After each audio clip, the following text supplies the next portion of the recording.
아말렉과 전쟁하는 장면이죠. 아말렉과의 전쟁에 어떤 예수 그리스도의 그 구원의 복음이 담겨 있는지 알아볼 텐데요. 첫 번째 시간입니다. 한 번에 다 못 끝나고요. 다음 시간까지 공부하겠습니다. 르비딤에 오기 직전에 이스라엘 사람들이 이 신광야에 있을 때부터 만나가 내려오기 시작했죠. 그래서 이스라엘 사람들은 하늘에서 내려오는 그 생명의 양식을 먹었고요. 그리고 그 르비딤에 와서 생명의 물, 성령을 마셨죠. 우리가 이 반석까지 공부를 했습니다.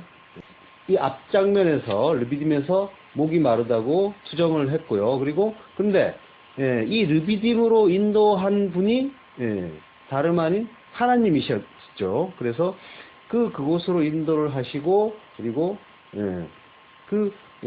이 목마른 백성들에게 물을 주시고요. 그리고 우리가 이 앞에서도 우리가 살펴봤듯이 홍해에서도 홍해를 건널 때도 바알스본 앞에다가 홍해 앞바다 바알스본 건너편에 거기다가 이스라엘 백성들을 진을 치게 하죠. 길을 가던 이스라엘 백성들을 돌아오게 해서 그 앞에다가 진을 치게 하고 애국 군대들이 쳐들어오는, 그들을 쫓아오는 그런 장면을 우리가 볼 수가 있어요. 그러니까 이 하나님이 그 이스라엘 백성들을 이 진퇴양난의 그 고난 속에다가 몰아 넣으셨단 말이에요. 그러니까 지금 물이 없는 곳으로 인도하신 분도 역시 하나님이시란 말이에요. 그러면은 이 성경을 하나님 중심으로 보단 말이에요. 우리 인간 중심으로 보니까 고난에 처하면은 괴롭고 거기서 벗어나서 뭔가 편안해지고 또 소유가 많아지고 이러면은 즐거워하는데, 하나님이 지금 이스라엘 백성들을 끌고 가시고 구름기둥 불기둥으로 인도하시면서 지금 이 고난의 현장으로 하나하나 하나님이 다 인도를 하고 계시단 말이에요. 그러니까 거기에는 뭔가 뜻이 있고 이유가 있는 거예요. 그러니까 우리가 왜 지금 인생을 사는지, 그리고 하나님이 왜 우리를 이 땅에 살게 하셨는지, 그리고 하나님이 우리를 어떻게 이끌어 가시는지, 이거를 제대로 아셔야 하는 거예요. 이걸 모르고 그냥 아무 생각 없이 그때그때 닥치는 일들, 그때그때 기쁜 일들에 기뻐하고 그때그때 닥치는 고난 때문에 괴로워하고, 이거는 하나님과 관계없는 사람들의 행사란 말이에요. 그러니까 인생에서 수시로 들이닥치는 그 고난은 분명히 뭔가 이유가 있는 거예요. 하나님이 그 길로 인도하신단 말이에요.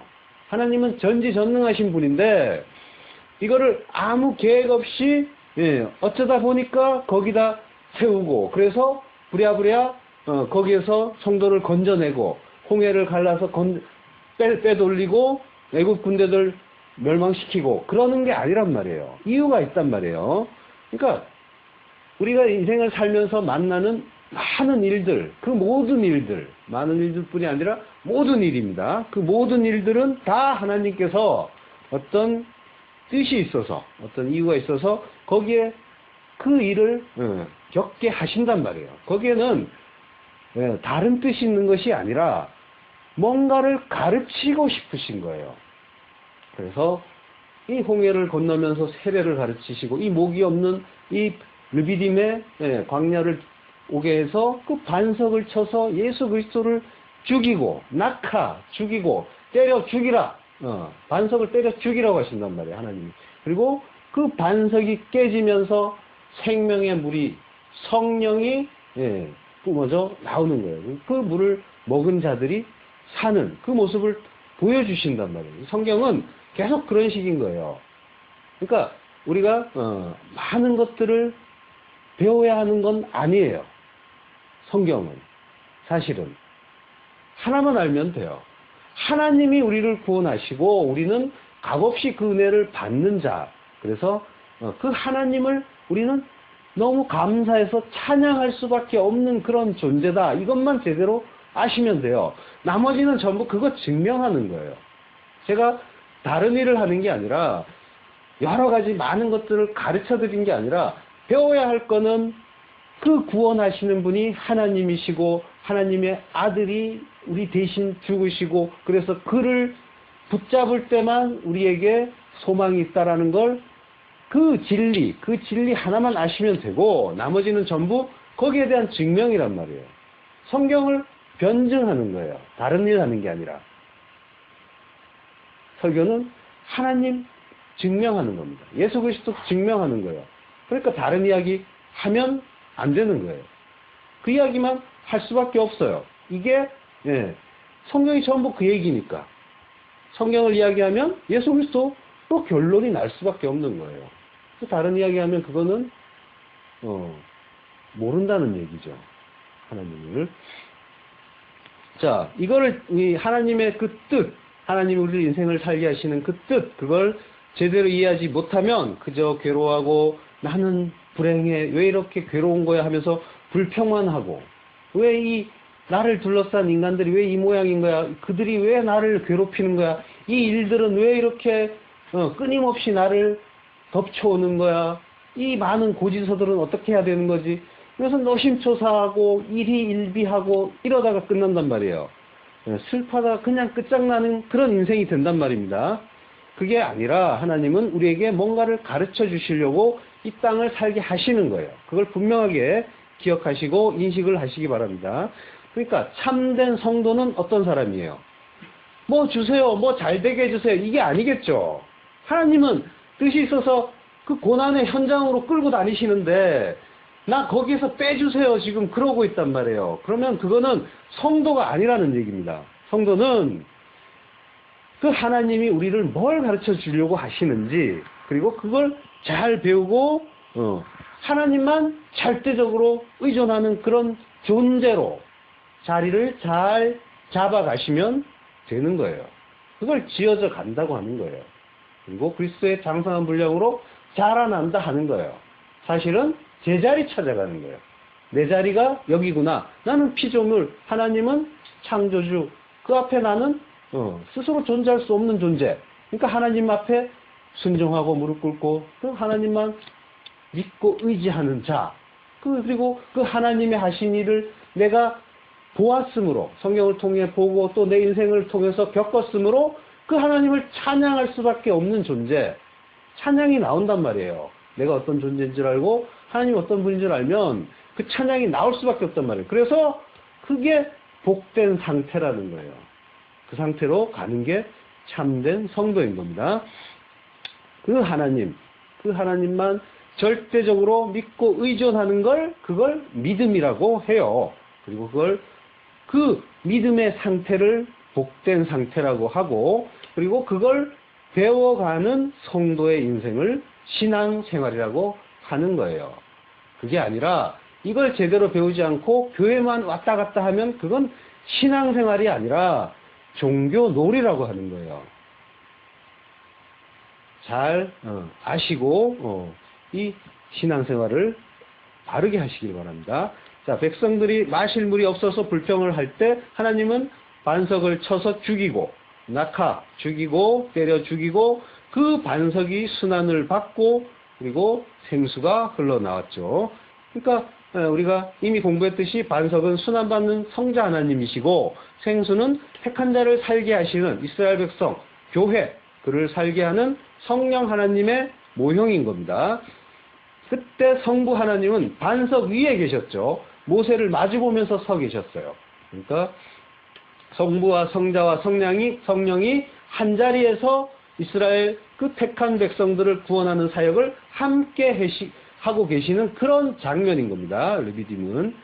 예. 그러니까 성부와 성자와 성령은 한 분이라는 거예요. 삼위가 일체라는 거예요. 근데 성경에는 삼위일체라는 말은 없어요. 그 하나님의 그 하신 일을 보니까 세 분이 한 분이고, 그리고 세 분은 다 하나로 움직이시더라. 한 뜻으로. 그 세 위격이 그 한 몸처럼 움직이시더라. 그래서 삼위일체라고 하는 거예요. 자, 근데 그 삼위일체라는 말은 그 성경에 없다고 했죠. 이게 기독교 교리로 정립이 된 건 니케아 공회에서였어요. 니케아 공회는 주후 325년에 콘스탄티노플, 지금의 이스탄불이에요. 터키의 수도. 이스탄불 근처에 그 니케아, 지금은 터키 이즈니크라고 해요. 거기에서 열린 거예요. 니케아라는 말은 승리의 여신이에요. 영어로는 나이키라고 해요.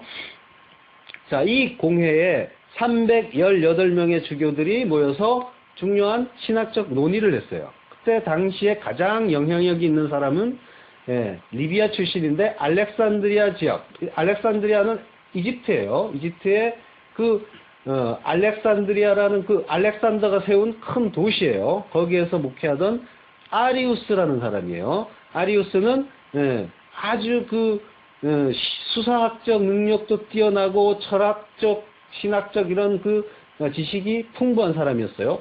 탁월한 설교자였습니다. 근데 당시에 니케아 공회의 최대 쟁점이 뭐였냐면요. 성부와 성자의 본질이 같은가 아니면 다른가. 그러니까 지금 우리는 삼위일체라는 말을 이제 용어를 많이 들었기 때문에 그게 뭔 뜻인지 알아요. 그렇지만 그때는 아무것도 없었단 말이에요. 그냥 성경만 있었어요. 그러니까 성경을 보면서 이 사람들이 하나님과 하나님 아버지와 예수 그리스도의 본질이 같은가? 그러니까 두 분이 다 하나님인가 아닌가? 이걸 가지고 고민을 했어요. 그러니까 이게 바로 이제 삼위일체 논쟁이라고 하는데요. 그러니까 성부와 성자의 관계성 문제가 대두가 된 거죠. 여기에서 아리우스는 성자 예수는 창조된 피조물이고 성부에게 종속된 존재라고 주장을 했어요. 아리우스가 그런 주장을 한 건 이해는 돼요. 어느 정도. 왜냐하면 지금은 말도 안 되는 이단이죠. 그렇지만 당시에는 그런 용어도 없고 개념도 없고, 용어가 없으면 개념이 따라오기 힘들어요. 그러니까 용어 자체가 없으니까 그런 개념이 잘 정립이 안 되어 있던 때죠.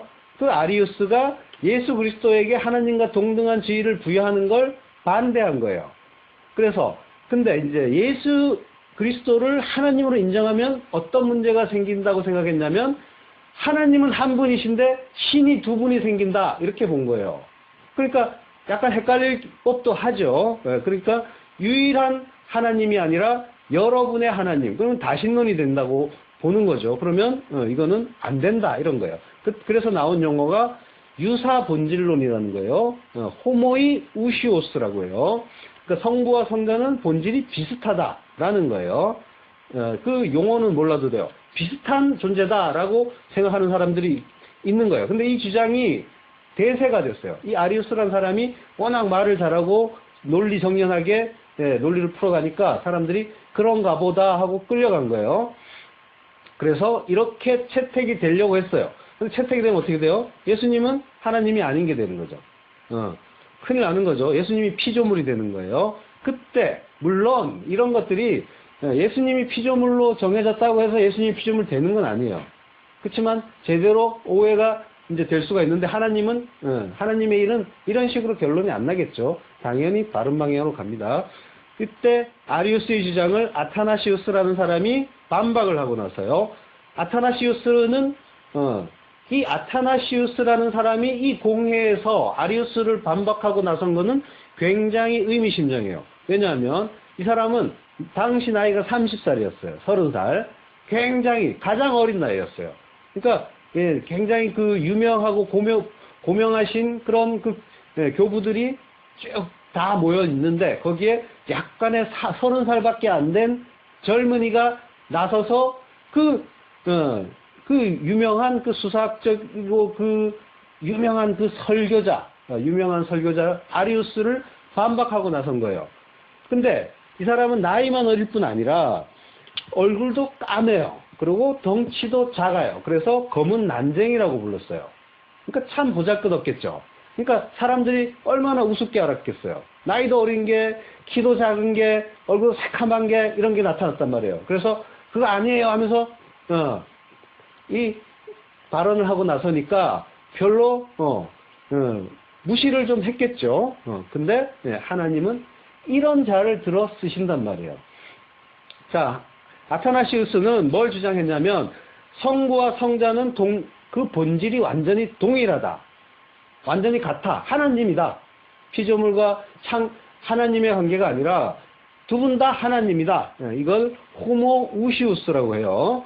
자, 결국은 그 아타나시우스의 그 활약 덕분에 그리고 하나님의 역사 덕분에 공회는 호모우시우스로 결론이 났어요. 그래서 동질적이고 하나의 실체로 된 아버지와 아들이라는 개념을 정립하고 그리고 삼위일체 논쟁을 마무리했어요.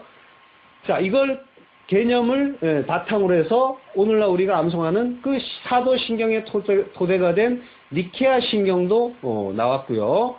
우리는 믿나이다 한 분이신 전능자 하나님 아버지 이러면서 이제 진행이 되는 거예요. 거기에 보면은 지금의 이제 사도신경과 비슷해요. 근데 거기에 어떤 말이 있냐면 그분은 우리를 위하여 본디오 빌라도 치하에서 고난을 받으시고 라고 해요.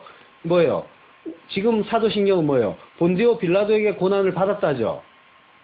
근데 원래는 본디오 빌라도 치하에서 그 사람이 다스리던 그때 그의 밑에서 고난을 받았다 이렇게 돼 있어요. 그러니까 조금 이제 지금 잘못 번역이 돼 갖고 사도신경이 읽히고 있는 거예요. 본디오 빌라도에게 고난을 받은 게 아니라 빌라도 치하에서 고난을 받았다. 이게 올바른 그런 사도신경인 거예요. 원래 내용은. 자, 하여간 그런 그 신경을 역시 만들었고요. 이 니케아 공의에서 그 성부와 성자의 동일한 본질을 말한 아타나시우스는 그 공로를 인정받아서 정통신앙의 아버지다라고 불리게 됐고 아리우스는 이단으로 정제가 됐어요. 그런데 이건 끝이 아니에요. 성도의 그 인생처럼 성도의 그 인생이 어떠한지 우리가 대충 알죠. 그런 맥락에서 아타나시우스는 그 후에 아리우스파 그들은 이제 세력이 많았단 말이에요. 진리는 아타나시우스에 있지만 이 세상적인 그 세력이라든가 이런 그런 것들은 아리우스파에 있기 때문에 박해를 받으면서 20년 동안 도피하고 유배하고 이런 일들을 겪기도 해요.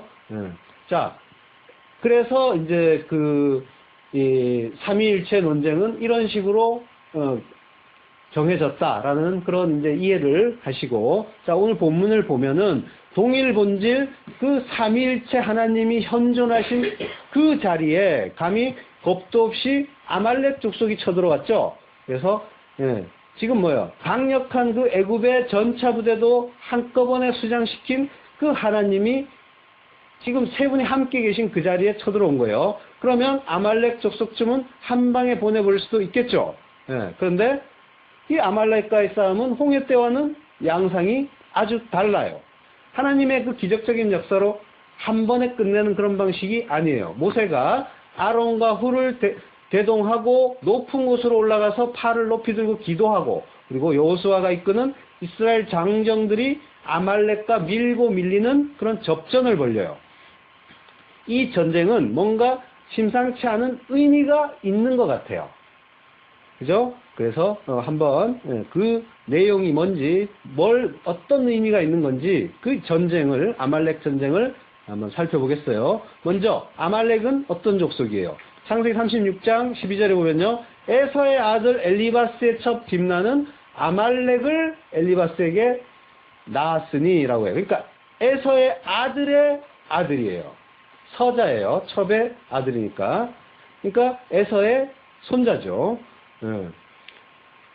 자, 그들은 근데 어디 살고 있었냐면요, 민수기 13장 29절에 보면 아말렉이는 남방 땅에 거하고 아모리는 산지에, 가나안이는 해변과 요단가에 거하더라라고 해요. 그러니까 아말렉 사람이 가나안의 그 팔레스타인의 남쪽에 있었다는 얘기죠. 그러니까 제일 먼저 이스라엘 민족과 부딪히게 된 거예요. 그들이 이스라엘을 공격해온 거는 바로 자기 땅을 지키려는 그런 수비적인 그런 공격일 수도 있겠고요. 또 르비딤에서 큰 물이 흘러나온다. 이 수백만의 사람들이 마실 수 있는 큰 물이면 굉장히 큰 그런 강물이 흘렀겠죠. 그 물을 듣고, 그 물이 흘러나온다는 걸 듣고 쳐들어온 걸 수도 있어요. 왜냐하면 당시 물은 큰 이권이었단 말이에요. 그래서 이삭이 우물을 파면 와가지고 뺏어가고 하는 그런 장면도 그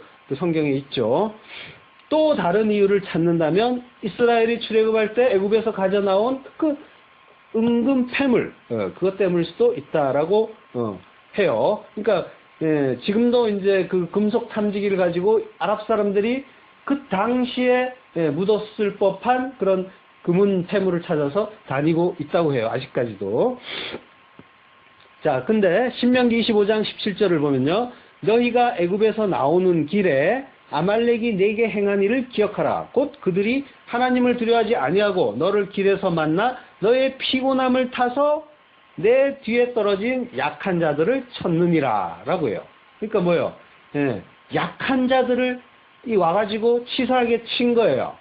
그러니까 전쟁을 한다기보다 약탈을 하는 듯한 그런 모습을 볼 수가 있어요. 그러니까 뭔가 패물을 노리는, 금은 패물을 노리는 게 맞는 것 같다는 그런 심증도 갑니다. 자, 그러나 무엇 때문에 이스라엘을 아말렉이 쳐들어왔는지, 공격하는지, 이거 자체는 크게 중요하지는 않아요. 이런 역사적 사실 여부는 학자들에게 맡기고 우리는 이 일에 담긴 하나님의 뜻을 알면 되는 겁니다. 자, 성경은 겉으로 드러난 표피적인 의미보다 그 속에 담긴 하나님의 그 구원의 복음, 그걸 아는 것이 중요하다고 했죠. 인생을 살면서도 마찬가지예요. 하루하루의 일상 속에 담겨있는 하나님의 뜻, 아까 얘기했듯이 하나님이 왜 나를 이런 자리에 보내시고 왜 이런 일들을 겪게 하시는지 모든 것은 다 하나님의 뜻이라고 했어요. 그러니까 어떤 일을 만나시든지 놀라지 말란 말이에요. 그래서 놀라지 말라, 두려워하지 말라는 말이 그렇게 많이 나오는 거예요. 366번 나와요. 성경에. 놀라면 안 되는 거예요. 그래서 두려우면은 형벌이 따른다고 하는 거예요. 믿는 자는 하나님이 나를 왜 이 인생을 살게 하는지를 안다는 거예요. 그가 믿는 자예요. 그러니까 하나님이 나를 이 땅을 살게 하시고 그 고난 속에 처하게 하시고 그리고 그걸 통해서 뭔가를 배우기를 원하시는구나. 그러니까 거기에서 배우라고 하는 그 하나님의 그 가르침, 그걸 잘 배우면 되겠구나. 그건 뭐예요? 좋은 거예요, 나쁜 거예요? 항상 좋은 거란 말이에요. 하나님 백성 되는데 필요한 거기 때문에 배우라고 그 자리에 두신다는 거예요. 그러니까 괴로워할 필요가 없는 거예요. 두려워할 필요도 없고 괴로워할 필요도 없고 한 발 한 발 하나하나 해 나가면 되는 거예요. 살아있으면 이기는 거예요. 사단이 쓰러뜨리지 못하면 승리인 거예요. 우리가 승리하세요, 승리하세요 이런 말들을 하는데 다른 것이 아니라 내 뜻 죽이고 하나님 뜻 가운데서 한 발 한 발 걸어 나가는 게 승리란 말이에요. 사단이 쓰러뜨리지 못해서 괴로워하고 막 그 속상해하고 하는 그것 자체가 승리인 거예요. 그러니까 뭔가를 이루어야 된다라는 그런 강박증 자체를 버리실 필요가 있어요. 성도는 한 발 한 발 걸어가고 하루길을 가는 거예요. 하나님으로부터 힘을 받아서 하루길을 가고 그리고 그 힘을 달라고 하시면 되는 거예요. 먼 미래까지 생각하면서 무슨 노후 대책이 어떠니 이러면서 고민들을 하고 두려워하고 걱정 근심을 일찍 앞당겨서 하시는데 성도는 사후가 대책이 다 서 있는 사람들이란 말이에요. 노후 대책 같은 건 신경 안 쓰셔도 돼요. 물론 아무 생각 없이 살라는 얘기가 아니라 그 하나님의 뜻 가운데서 한 발 한 발 가시라는 말씀입니다. 하나님의 뜻, 그 속에 담긴 구원의 복음, 그걸 알아가는 것, 이것이 하나님 나라들이 하는 거예요. 자, 그 하나님의 구원의 복음을 깨닫지 못하면 인간은 뭘 해요? 늘 자기 만족을 찾아요. 그걸 뭐라고 말하냐면 행복이라고 그래요. 세상에서는 행복이라고 해요. 그걸 나는 행복하기 위해서 산다 라고 해요. 근데 이거는 행복은 사실은 죄성이 가득 들어있는 말이에요. 나의 만족이 끊임없이 채워지길 원해라는 말과 같아요. 그러니까 성도는 행복을 목표로 살면 절대로 안 되는 거예요. 거룩을 목표로 사는 그런 존재인 거예요. 그 행복을 찾게 되면 그 상태에 도달하기 위해서 그 노심초사하고 더 효과적인 거, 어떻게 하면 더 많은 생산성을 이루는가, 이것만 생각한단 말이에요. 근데 막상 자기가 원하는 그 행복의 지점에 도달했을 때 정말 행복하냔 말이에요. 집을 사도 한 달이면 끝나요. 더 행복한 걸 찾아야 돼요. 그 사람은. 아니란 말이에요. 그 채워질 수 없는 그 만족인 겁니다. 행복이라는 거는. 하나님으로만 채워지는 거예요. 인간의 공허함은. 그래서 인간들은 끊임없이 공허해하고 끊임없이 올라가고 싶어 하는 거예요. 올라갔다니까 어떻느냐고 물어보면 다 허탈하다 그래요. 공허하다 그래요. 그게 인간의 실존이에요. 자, 그 뭔가 더 나은 것을 찾고, 그리고 그걸 이루기 위해서 뭔가 더 나은 방법, 그리고 이걸 하는 것이 맞는 것처럼 보이지만 사실은 이게 마귀가 세상에 뿌린 마귀의 법칙이에요. 이 생산성의 법칙이. 그 법칙에 사로잡힌 자들이 이런 말들을 하는 거예요. 너 왜 이런 식으로 했어? 많이 하던 말이죠. 많이 들어보고 하던 말. 왜 이렇게 했어? 이거 왜 한 거야 도대체? 왜 이런 식으로 일을 해? 이 마음에서도 다른 사람이 하는 걸 보고 왜 저런 식으로 할까? 이런 식으로 생각이 든다면 이것도 역시 나도 같은 지금 수준에 있다는 게 되는 거예요. 그리고 그 육의 어떤 그런 이 땅의 법칙, 세상의 법칙에 여전히 사로잡혀 있고 그 영향을 받고 있다고 보셔야 되는 거예요. 하나님의 뜻은 그게 아니란 말이에요. 그 안에서 하나하나 배워나가고 자라나면 되는 거고, 다른 사람의 어떤 허물에 대해서 어떻게 하라고요? 덮어주라고 하죠. 판단하지 말고 비판하지 말고. 그 판단, 그 비판이 고스란히 뭐라고요? 너희를 심판한다고 하잖아요. 네가 판단하면 나도 너를 판단하겠다. 심판하겠다는 말입니다.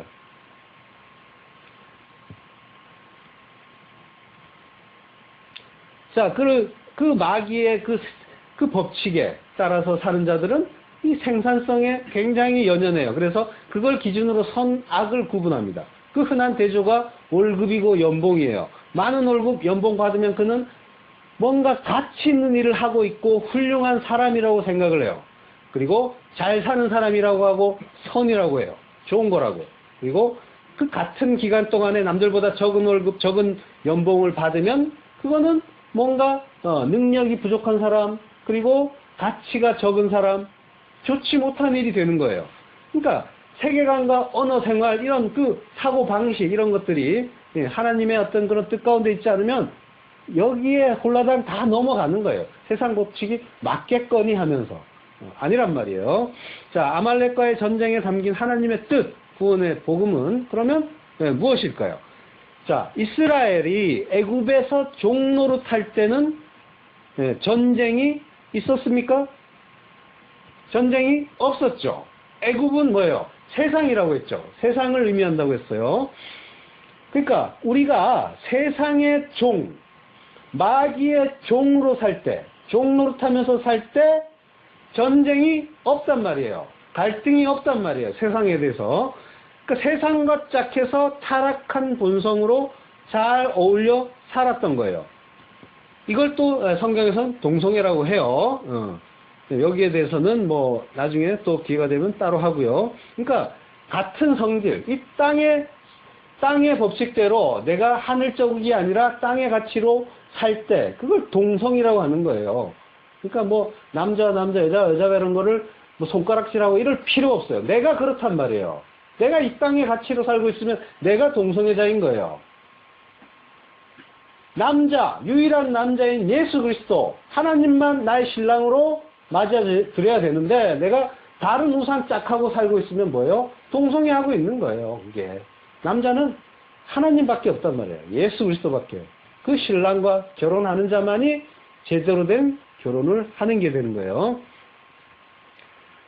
자, 애굽, 이 세상에 몸담고 살 때는 전쟁이 없어요. 같은 편, 호모 우시오스, 동일 본질이기 때문에 그래요. 그런데 이스라엘 교회가 거기에서 빠져나왔죠. 자, 애굽에서, 세상에서 나온 거예요. 그걸 스스로 나온 건 아니죠. 하나님이 건져내셨어요. 에클레시아라고 해요. 교회라고 하죠. 교회를 에클레시아. 에클레시아란 말은 불러냈다는 거예요. 뭐 어디로부터 불러냈다. 밖으로 불러낸 거예요. 그러니까 애굽으로부터, 세상으로부터 불러낸 자들이 교회인 거예요. 에클레시아라고 해요. 그러자 무슨 일이 일어났어요? 전쟁이 일어나는 거예요. 그거 잡겠다고 애굽 병사들이 그냥 병거 타고 달려들고 그거 막았더니 이번에는 또 뭐예요? 아말렉이 달려드는 거예요. 성령 먹었더니 성령을 내 안에 들였더니 생수를 마셨더니 아말렉이 전쟁하자고 달려드는 거예요. 이것은 우리의 밖에서 일어나는 일이기도 해요. 내가 세상과 짝하다가 세상을 버리고 하나님 나라를 향해서 갈 때 세상이 애굽 군대들이 닥쳐 달려오는 거예요. 저들을 잡아서 종 다시 삼아야겠다 하면서 달려드는 거예요. 그럼 그렇게 밖에서 일어나는 일 같지만 이 지금 아말렉처럼 또 내 안에서 내 옛사람이 나의 새 사람을 잡으려고 죽이려고 달려드는 그런 일이기도 하단 말이에요. 다 마찬가지예요. 애국 역시 우리 안에서 일어나는 일이기도 하고 또 밖에서 일어나는 일이기도 해요. 자, 아브라함의 자손 이스마엘과 이삭에 의해서도 나타났어요. 이 둘은 택정한 자와 유기된 자의 모형입니다. 그리고 더불어서 그러니까 이스마엘은 버려진 자, 이삭은 그 선택받은 자가 되는 거죠. 그들의 모형이면서 그 믿음의 조상인 아브라함, 즉 성도의 본성 속에 들어있는 두 모습이기도 하단 말이에요. 그러니까 이스마엘은 뭐예요? 아브라함이 하나님의 약속을 믿지 못해서 자기의 힘과 노력으로 낳은 자녀죠. 그러니까 즉 육으로 난 자고 계집종의 소생인 거예요. 이삭은 믿음 없는 아브라함을 하나님이 끝까지 버리지 않고 은혜로 주신 그 아들인 거예요. 이삭은 뭐예요?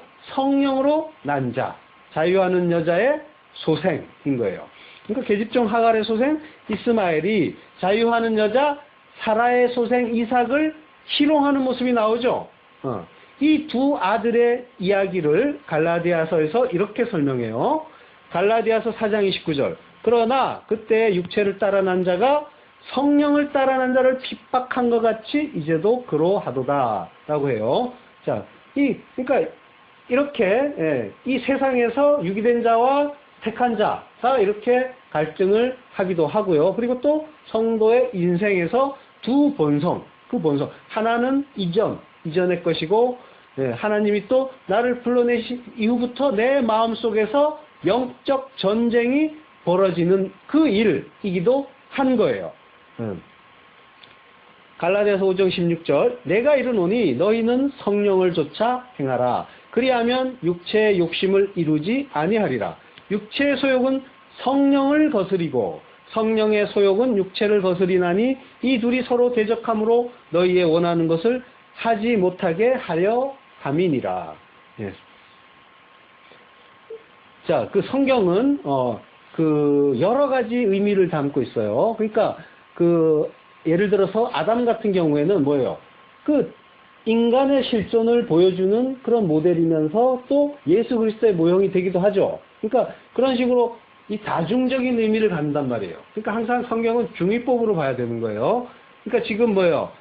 아말렉도 그 세상의 어떤 그런 대적이기도 하면서 내 안에 그 옛사람의 어떤 그런 것으로 보셔도 된단 말이에요. 두 가지를 같이 보시면은 이해하기가 좋아요.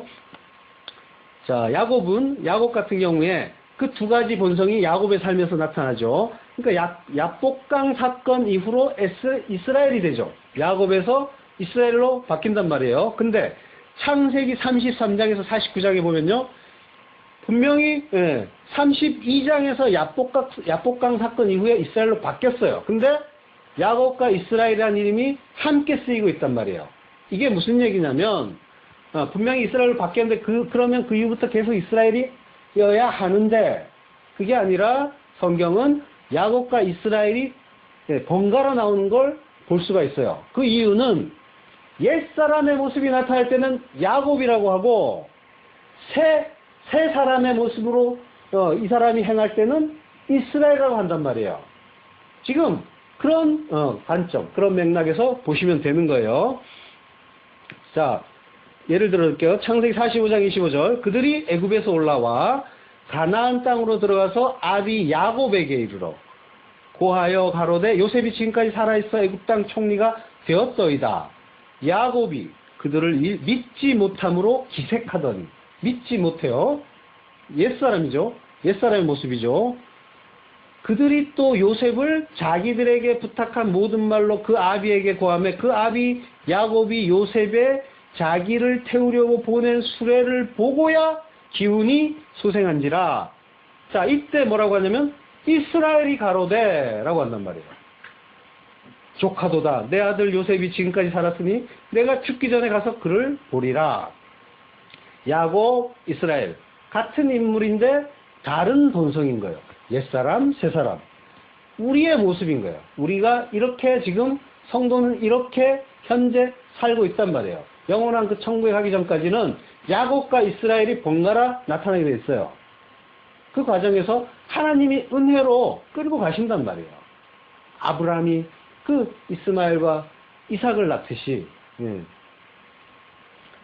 자, 이스라엘 백성들이 생수를 마시자마자 그때 아말렉이 달려왔어요. 아말렉은 전쟁을 좋아하는 자라는 뜻이에요.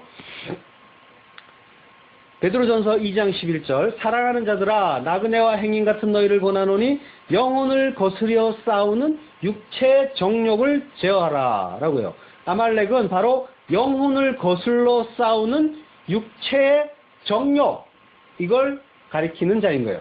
전쟁을 좋아하는 자. 예, 우리가 육신에 사로잡힐 때 어떻게 해요? 신명기 말씀처럼 하나님을 두려워하지 않고 영혼을 거슬려서 싸우려고 하죠. 아말렉이 쳐들어온 때는 바로 반석에서 나오는 생수를 마실 때, 성령을 받을 때요. 허물과 죄로 죽은 상태일 때는 하나님의 거룩한 요구에 대해서 무감각하다가 전쟁이 즉 나지 않다가 거룩한 본성에 참여하게 되니까 비로소 두 본성 사이에서 싸움이 나타나게 되는 거예요.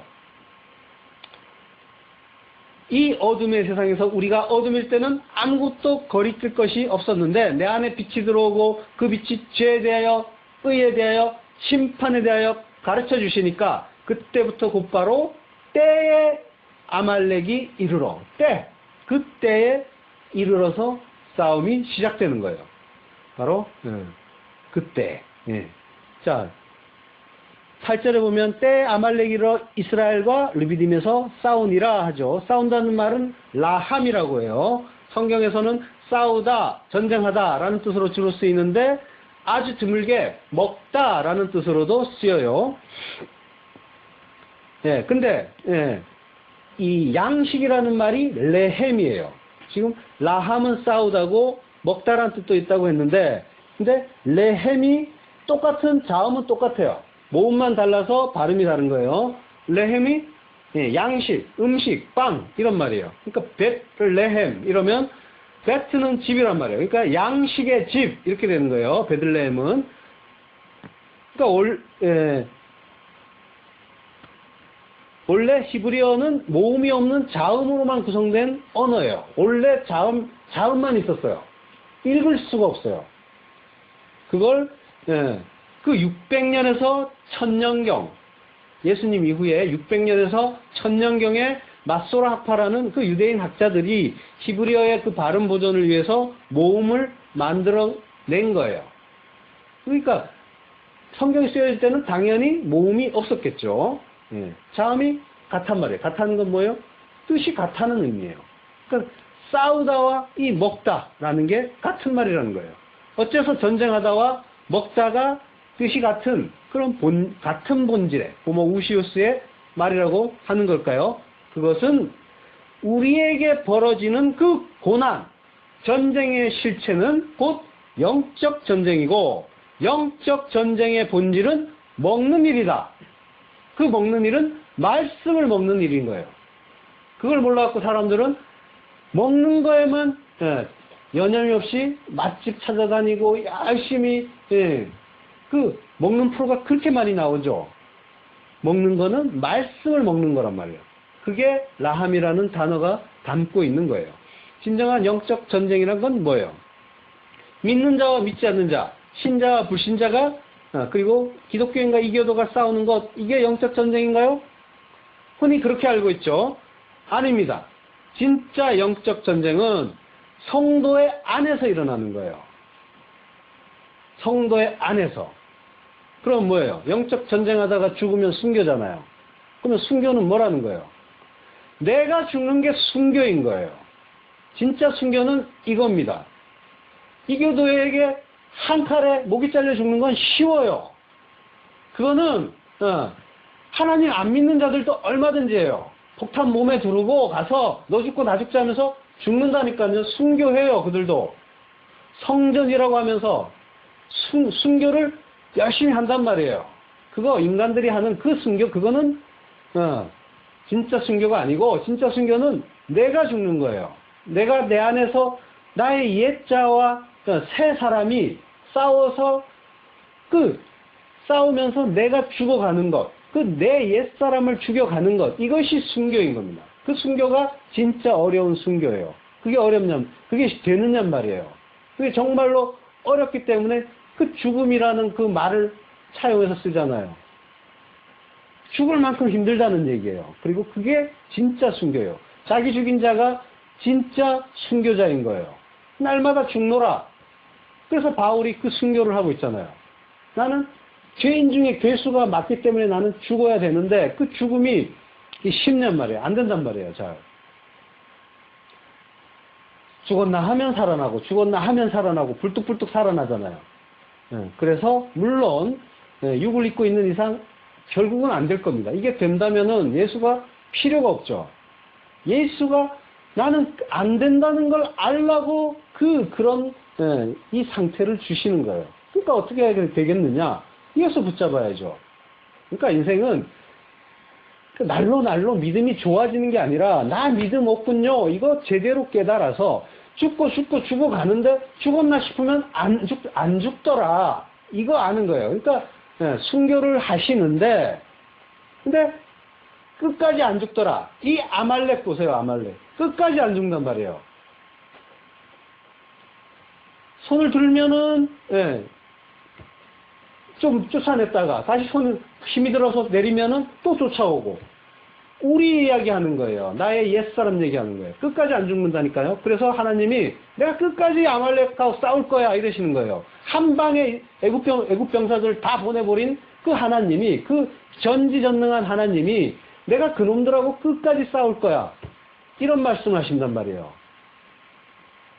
보내시려면 한 번에 보낼 수도 있는데 안 보내신다니까요. 끝까지 싸울 거야. 너란 말이에요. 너희들이란 말이에요. 그 모습 보라는 거예요. 죽어도 안 죽는 우리의 옛자. 하나님이 이 나를 죽여서 하나님 나라를 만드는 새 창조의 사역을 이루어 가시는데 나는 못 죽어요. 내가 왜 죽어요 하면서 하나님과 싸우는 게 사실은 영적 전쟁의 실체예요. 내가 하나님의 대적자 노릇하는 게 영적 전쟁의 실체란 말이에요. 내가 하나님 노릇 멈추지 못하는 것. 내어드려야 되는데 하면서 여전히 내가 보좌에 앉아가지고 하나님 노릇하는 것. 이것이 영적 전쟁의 실체란 말이에요. 돌아보세요. 잘. 자, 하나님을 대적하는 자, 그를 성경에서 뭐라고 해요? 사탄이라고 합니다. 열왕기상 11장 14절. 여호와께서 에돔 사람 하닷을 일으켜 솔로몬의 대적이 되게 하시니 이 대적을 사탄이라고 해요. 사탄이 그 고유명사가 아니라 어떤 특정한 그 마귀 중에 그 괴수를 사탄이라고 하는 게 아니라 그 하나님과 그 대적하는 모든 자를 다 사탄이라고 하는 거예요. 대적자라는 이 보통 명사인 거예요. 그럼 뭐예요? 하나님을 지금 내가 대적하고 있다면, 내가 하나님 노릇하고 있으면 내가 하나님 대적하는 거예요. 그러면 사탄인 거예요. 그러니까 하나님을 알면 알수록, 더 가까이 가면 갈수록 어떻게 돼요? 내가 사탄 맞는 거예요. 그걸 알게 되는 거예요. 성도는. 그 바울이 괜히 그런 얘기 하는 게 아니에요. 잘난 척 하느라고 내가 죄인 중에 괴수다 이러는 게 아니에요. 이 사람이 말년에 그런 얘기를 했단 말이에요. 그 힘든 일을 많이 하고 선교도 많이 하고 하나님의 일을 많이 했다고 하는데 말년에 내가 죄인 중에 괴수다. 하나님을 더 많이 깨닫고 더 많이 바라본 자는, 하나님에게 가까이 간 자는, 밝음에 더 그 빛에 가까이 간 자는 자기의 어두움, 더러움이 더 한층 잘 보이는 법이에요. 우리가 설거지할 때도 어두운 불에 할 때랑 깨끗한 환한 불에 할 때랑 완전히 다르잖아요. 좀 제대로 씻어나고 비춰보면은 더러운 게 보이시잖아요. 그거예요. 그 빛이신 하나님 가까이 가면은 그는 바로 성경에 그 선지자들이 화로다 나여 하는 것처럼 이 구약의 선지자들이 하나님이 환상 속에서 끌어올리면 천국으로 끌어올리면 이 사람들이 뭐라고요? 화로다 나여 망하게 되었도다 이런단 말이에요. 그 말이 무슨 말이에요? 지옥 앞에서 멸망하는 인간들이 외치는 소리가 화로다 나여 이 말인 거예요. 하나님을 알면 알수록 하나님을 제대로 알면 이 선지자들이 무슨 큰 죄를 졌어요. 그렇지만 그들은 뭐예요? 자기의 실존이 어떠하다는 걸 아는 거예요. 하나님 가까이 갔더니까 내가 죄인이 맞군요. 베드로가 그러잖아요. 주여 나를 떠나소서. 이렇게 되는 거예요. 내가 참으로 사탄 마귀가 맞아야 되는 거예요. 그걸 바르게 깨닫는 자, 그가 진짜 하나님을 본 자예요. 그러니까 하나님은 뭐예요? 예수님이 오셔서 누구 데려간다고요? 죄인 데려간다고 하시잖아요. 죄인을 내가 회개시켜서 의인 만들어 데려갈 거야 하는 거예요. 나 의인이에요 하는 놈은 사탄의 자식이라 하지. 마귀 새끼야 이러는 거예요. 네 아버지 뱀이야 이러는 거예요. 뱀 새끼라고 사탄 마귀 새끼라고 욕을 하시잖아요.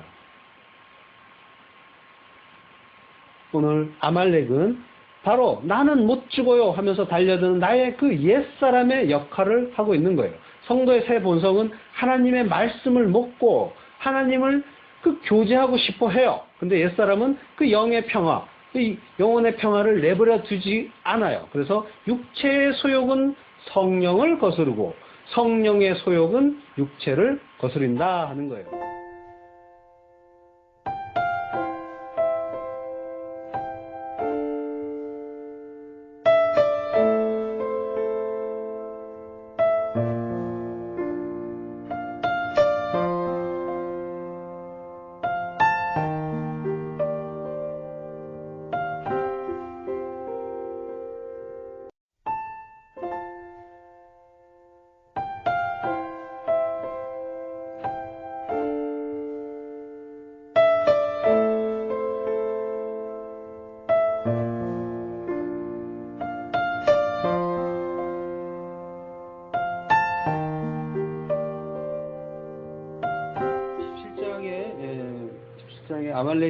아말렉이 이제 이스라엘과 전쟁을 하게 됐는데 이 일은 르비딤에서 그 반석을 쳐서 성령의 그 생수를 마시자마자 일어나는 전쟁이라고 했습니다. 그리고 그 아말렉은 우리가 성령 세례를 받았지만 여전히 남아있는 옛사람을 상징하는 그런 소품이라고도 이야기를 했고요. 모세가 여호수아에게 우리를 위하여 사람들을 택하여 나가서 아말렉과 싸우라고 하죠. 그러면서 내일 내가 하나님의 지팡이를 손에 잡고 산꼭대기에 서겠다고 합니다. 이제 전쟁이 벌어지는 판인데요. 그 내일이란 말은 마하르라고 하는데 내일이라는 말뿐이 아니라 장래, 후일이라는 뜻도 있습니다. 여기에 대해서는 뒤에 더 언급하기로 하고요. 모세가 하나님의 지팡이를 손에 잡고 산꼭대기에 서겠다고 하죠. 지팡이, 막테라고 하고요. 막대기, 또 이제 지파, 유다 지파, 레위 지파 할 때 그 지파라는 뜻도 있습니다. 막대기라고 하면은 스타우로스, 십자가라는 뜻도 되는 거죠. 그러니까 이 하나님의 지팡이, 그 십자가를 지고 거기에 서겠다. 그러니까 성도가 의지하는 것은 지팡이, 십자가밖에 없습니다. 산 꼭대기에 올라간다고 합니다. 산 꼭대기라는 말은 산이라는 건 기브아라고 하고요. 이거는 산이라기보다 언덕을 이야기합니다. 이걸 기브아라고 하고 산은 주로 하르라고 합니다. 성경에 그 요한계시록에 보면은 아마겟돈이라는 큰 전쟁이 나오죠. 이 아마겟돈은 이 히브리어 하르 무기또라는 그 말을 헬라식으로 그리스식으로 발음한 것이 아마겟돈입니다. 아마겟돈. 그러니까 하르는 산이니까 하르 무기또는 이제 무기또 산이라는 얘기가 되는 거죠. 그러니까 아마겟돈이라는 말은 무기또 산 이런 뜻입니다. 무기또는 예루살렘에서 북쪽으로 한 120km 정도 지점에 있습니다. 그러니까 차로 한 1시간 정도 거리죠. 이스르엘 평야라고 합니다. 그 지역에 속해 있는데 이스라엘 평야는 이스라엘에서 가장 비옥한 지역이고 아주 중요한 곡창지대입니다. 그 무기또라는 곳은 이 평야를 지키는 관문이자 전략적 기지가 됩니다. 그래서 가나안 땅을 장악을 하려면 이 곡창지대를 점령해야 되는 거죠. 이스라엘 평야를. 그리고 이 평야를 장악을 하려면 반드시 무기또를 점령을 해야 됩니다. 그래서 이스라엘에서 전쟁이 나면 항상 무기또에서 전쟁이 나는 거예요. 그래서 여기서 역사적으로 200회 이상 이스라엘이 전쟁을 치릅니다. 그러니까 얼마나 많은 전쟁을 치렀는지 그 역사에 비해서. 그러니까 이스라엘 사람들에게는 무기또 하면 전쟁인 거예요. 같은 말이 되는 거예요. 전쟁 났다 무기또에서 이렇게 되는 거죠. 그러니까 여호수아가 가나안 땅을 정복할 때도 이곳을 점령했고요. 드보라와 바락이 가나안 야빈의 군대와 그 가나안 연합군의 군대를 물리친 것도 무기또고요. 후에 다윗이 여기를 점령하고 그리고 솔로몬은 여기다가 성을 건축했죠. 그 유적이 아직도 남아 있습니다. 가서 그 사진 같은 데서 볼 수가 있고요. 그리고 유다 왕 아하시아가 예후에게 공격을 받고 도망치다가 죽은 것도 무기또고, 또 유다 왕 요시아가 아수르를 치려고 북진하는 애굽왕 바로 느고를 막다가 또 여기서 죽기도 합니다. 그 정도로 아주 왕까지 여러 왕까지 죽을 정도로 치열한 전쟁이 벌어졌던 곳이 무기또입니다. 그리고 또 무기또는 전쟁하기가 또 좋은 그런 평평한 이 지역이어서 나폴레옹은 세계에서 가장 전쟁하기 좋은 곳은 바로 무기또다라고 말하기도 했습니다. 요한계시록에 우리가 이제 아마겟돈 전쟁을 이제 이렇게 그려하는 그런 분들도 있는데, 이 아마겟돈 전쟁은 이 하나님과 대적하는 마귀와의 어떤 영적 전쟁을 상징합니다. 그래서 사도 요한은 요한계시록을 쓴 것이 사도 요한이죠. 이 사도 요한은 이 영적 전쟁의 치열함을 쉽게 이해하도록 깨닫도록 하려고 이스라엘 사람들에게 이 전쟁의 대명사인 그 무기또를 끌어온 거예요. 실제로 이 인류 역사에서 그 최후의 전쟁이 아마겟돈, 하르 무기또에서 전쟁이 일어나는 것이 아니라 우리의 그 영적 전쟁이 이렇게 자주 일어나고 치열하다라는 의미로 인용한 것이 아마겟돈입니다. 하르 무기또. 그러니까 성도의 인생에 나타나는 그 수많은 영적 전쟁, 그 치열함, 이것을 쉽게 이해할 수 있도록 사도 요한이 그 이미지를 끌어온 겁니다. 무기또의 이미지를. 그러니까 아마겟돈 전쟁이 언제 일어나고 옛날에는 중국의 인구가 많으니까 거기서 수억의 전쟁 군인들이 쳐들어오고 이런 이야기도 있었는데, 그것은 이 이해를 잘 못한 그런 해석이고요. 아마겟돈 전쟁은 예수께서 이 땅에 오셔서 교회를 창조하신 때부터 주님이 재림하셔서 심판하고 완성을 이루기까지의 기간 동안에 우리 교회와 성도가 겪을 영적 전쟁을 말하는 겁니다. 지금 성도의 인생 속에는 아마겟돈 전쟁이 벌어지고 있습니다. 그리고 그 전쟁의 또 다른 이름이 지금 오늘 우리가 공부하는 바로 이 아말렉 전쟁이기도 합니다. 이것 역시 아마겟돈 전쟁입니다. 그 아마겟돈, 하르 무기또. 근데 이 하르 무기또는 무기또 평야에서 벌어지는 것이 아니라 하르 무기또니까 무기또 산에서 벌어지겠죠. 요한이 이야기한 건 무기또 평야가 아니라 하르 무기또죠. 그러니까 무기또 산에서 벌어진다고 합니다. 요한이 무기또는 그 전쟁의 대명사 같은 곳이지만 전쟁이 일어나는 곳은 역사적으로 수많은 전투가 벌어졌던 그 무기또 평야가 아니라 무기또 산이라고 지금 얘기를 해요. 요한계시록에서. 그 아마겟돈이라는 말이 무기또 산입니다. 그 이유는 구약에서 하나님이 마지막 심판의 전쟁을 말씀하실 때 그 전쟁이 어디서 일어나냐면 이스라엘 산에서 일어난다고 이미 말씀을 하셨기 때문에 그렇습니다.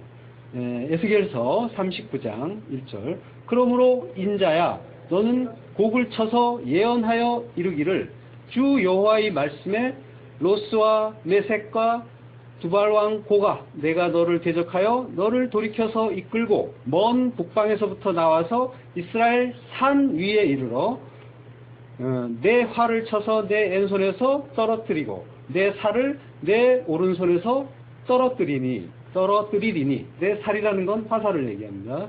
너와 내 모든 떼와 너와 때와 너와 함께한 백성이 다 이스라엘 산 위에 엎드러지리라. 이스라엘 산 위에 내가 너를 각종 움키는 새와 들짐승에게 붙여 먹게 하리니 내가 빈들에 엎드러지리라. 이는 내가 말하였음이니라. 라고 이제 하나님이 말씀하십니다. 이런 말씀 때문에 이스라엘의 산과 전쟁이 치열하게 그동안 벌어졌던 무깃도가 합쳐져서 무깃도산, 하르 무깃도, 아마겟돈이라는 말이 등장하는 건데요. 근데 실제로 이 무깃도 평원에 진짜 산이 있기는 있습니다. 그 산 이름이 뭐냐면 바로 갈멜산입니다. 갈멜산 들어봤죠? 바알과 아세라 선지자가 하나님의 종 엘리야와 결전을 벌이다가 모두 몰살당하는 곳, 그곳이 바로 갈멜산, 무깃도의 산, 아마겟돈입니다. 그러니까 성도들의 영적 전쟁의 양상은 갈멜산 전투처럼 하나님의 완벽한 승리로 끝난다는 겁니다.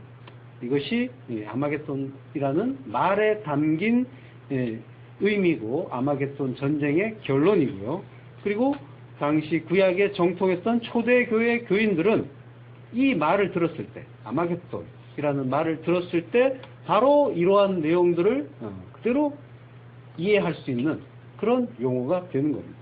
그러니까 성도는 도무지 끝날 것 같지 않은 그 참혹한 무깃도 같은 그런 전쟁터를 우리는 이 인생 속에서 살게 되지만 하나님이 그 하르 무깃도의 전쟁에서 완벽하게 승리하심으로 우리는 참고 인내할 수가 있는 겁니다. 테텔레스 타이라고 하죠. 예수님이 십자가에서 다 이루신 그 승리를 우리는 거저 얻는 그런 택함을 받은 자, 그가 바로 우리 성도인 겁니다. 여호수아가 아멜렉과 싸우고 그리고 모세는 아론과 훌과 함께 산꼭대기로 올라가서 손을 높이 들죠. 그런데 놀랍게도 모세가 손을 들면 이스라엘이 이기고 손을 내리면 이스라엘이 지고 아말렉이 이기는 모습을 볼 수가 있습니다. 그리고 그래서 아론과 훌이 또 돌을 가져다가 의자를 만들어서 모세를 그 위에 앉게 하고 그 팔을 붙들어서 올리는 그런 장면이 있죠. 그러니까 그 손이 해가 지도록 내려오지 않았다라고 합니다. 그러니까 이겼다는 말이 되는 거죠. 이 부분은 굉장히 어렵습니다. 많은 주석서에서는 지금 산꼭대기에 올라가서 손을 위로 향해서 올린 그 모세의 모습을 보면서 그리스도가 우리를 위해서 중보하는 모습이라고 해석을 합니다. 많은 주석서에서. 근데 이 성경을 해석하는 기본적인 방향과 태도는 훌륭합니다. 눈에 보이는 대로 보는 것이 아니라 그 속에 담긴 복음을 발견하려는 태도로 지금 성경을 보고 있는 거라는 거죠. 성경을 이렇게 보는 건 맞습니다. 그런데 이 해석이 다른 모든 그 성경 말씀과 어긋남이 없는지 이걸 잘 살펴야 합니다. 성경은 모순이 전혀 없기 때문입니다. 지금 이 부분은 예수 그리스도가 우리를 위해서 중보한다라고 해석하는 것은 조금 어려운 그런 해석입니다. 왜냐하면 모세의 팔이 점점 무거워졌다고 하죠. 예수님의 그 능력에 한계가 있습니까? 없죠. 그러니까 모세의 모습은 예수 그리스도의 모습이라기보다 우리 성도의 모습에 가깝습니다. 우리가 하나님께 기도를 한다고 하지만 금방 지치죠. 그리고 쉽고 빠르게 마음이 무거워집니다. 하나님께 의지하는 마음이 약해지고, 그리고 영이 약해지고, 그리고 금세 육이 우리를 다스리고 지배하게 됩니다. 밀리는 거죠, 아말렉에게. 그래서 예수 그리스도께서 항상 기도하고 낭망하지 말라라고 우리를 격려해 주시는 겁니다. 기도, 프로시케라고 하고요. 기도는 하나님이 먼저 한다고 했죠. 이때 성도는 우리를 향한 하나님의 그 기도, 그 뜻이 무엇인지를 올바로 깨닫는 그 기도를 통해서 하나님의 기도를 깨닫고, 그리고 하나님의 그 기도, 그 뜻을 바르게 안 다음에는 그 뜻의 성취를 또한 기도하고, 그러면 성도는 나에게 주신 모든 것이 나를 향한 최고의 선물임을 깨닫게 되고, 그걸 고백하고 감사하고 찬양할 수 있게 되는 겁니다. 그때 성도가 하나님을 찬양하면서 사랑이신 하나님을 또 이웃에게 흘려보낼 수 있는, 전달하는 자가 되는 겁니다. 이 과정이 다 프로시케, 기도입니다. 기도는 단순히 우리가 원하는 어떤 것을 막 졸라서 얻어내는 그런 것이 아닙니다. 기도는 하나님으로부터 먼저 시작되고, 그 기도가 우리에게 당도하여 우리 안에서 성취가 되고, 그리고 전능하신 하나님이 원하시는 것이기 때문에 당연히 이루어지는 것. 이것이 기도의 내용입니다. 하나님의 기도가 먼저 있고 그 다음에 우리의 기도가 나온다고 했죠. 그렇다면은 하나님의 그 기도의 내용은 무엇이겠습니까? 하나님이 이 땅에서 너희가 잘 먹고 잘 살았으면 좋겠어. 집값이 올랐으면 좋겠어. 승진했으면 좋겠어. 너희가 건강하게 무병장수하길 바래. 이런 걸 하나님이 기도하시겠습니까? 하나님은 당신이 택정하신 이 성도들이 이 땅에서 배울 것 잘 배우고 하나님 나라에서 영원히 함께 사는 하나님 나라를 함께 이루고 싶어 하시는 겁니다. 하나님께 다른 소원은 없습니다. 하나님과 그 나라를 생각하는 자가 성도입니다. 하나님의 뜻이 무엇일지를 우리는 항상 그리고 깊이 있게 상고해 보아야 합니다. 이 장면에서, 이 본문의 이 장면에서 모세가 그리스도를 상징하지 않는다는 또 다른 그 증거는 이스라엘이 아말렉을 이기긴 했지만 완전한 승리가 아니었다는 겁니다. 예수님은 영단번으로 테텔레스타이 다 이루신 분입니다. 역시 그 모세를 성도로 보게 되면 더 적절한 해석이 이루어집니다. 성도는 성령의 세례를 받고 그 즉시 옛사람과 전쟁을 벌입니다. 아말렉이 쳐들어와서 공격하는 것처럼요. 이 전쟁은 쉽게 끝나지가 않습니다. 이겼다 싶으면 또 달려들고 죽었다 싶으면 또 살아나서 덤빕니다. 민수기 24장 20절 또 아말렉을 바라보며 노래를 지어 가로되 아말렉은 열국중 으뜸이나 종말은 멸망에 이르리로다. 이 말은 선견자라고 하는 그 발람이 예언한 말입니다. 모압왕 발락이 그 이스라엘이 그 큰 무리가 자기 땅으로 다가오자 멀리 그 유브라데강 상류에 살고 있던 선견자 발람을 불러서 이스라엘을 저주하게 하죠. 그런데 발람은 이스라엘을 저주하는 대신에 축복을 했고요. 지금 아말렉의 종말을 예언하고 있습니다. 발락이 아말렉을 열국중의 으뜸이라고 예언을 하죠. 이 말은 이사야서의 예언을 떠오르게 합니다. 이사야서 14장 12절 너 아침의 아들 계명성이여 어찌 그리 하늘에서 떨어졌으며 너 열국을 엎은 자여 어찌 그리 땅에 찍혔는고 내가 내 마음에 이르기를 내가 하늘에 올라 하나님의 뭇별 위에 나의 보좌를 높이리라. 내가 북극 지폐의 산 위에 좌정하리라. 가장 높은 구름에 올라 지극히 높은 자와 비기리라 하도다. 이 말씀은 바벨론을 예언한 말씀이고 또 사탄에 대한 그런 말씀이기도 하죠. 바벨론, 애굽, 모두 세상을 가리키는 말이고요. 그 세상의 권세를 잡은 자, 공중 권세 잡은 자, 그가 바로 또 사탄입니다. 그 사탄은 하나님과 맞서려는 자면서 또 가장 높은 자, 가장 교만한 자, 바로 나를 가리키는 또 말이기도 합니다. 내가 마귀고 사탄이라는 겁니다.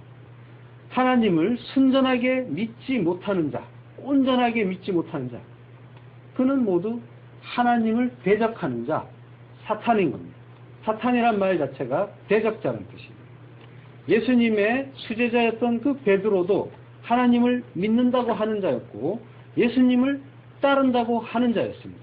그렇지만 온전하게 하나님의 뜻을 깨닫지 못할 때 어떻게 됐습니까? 사탄이 됐습니다.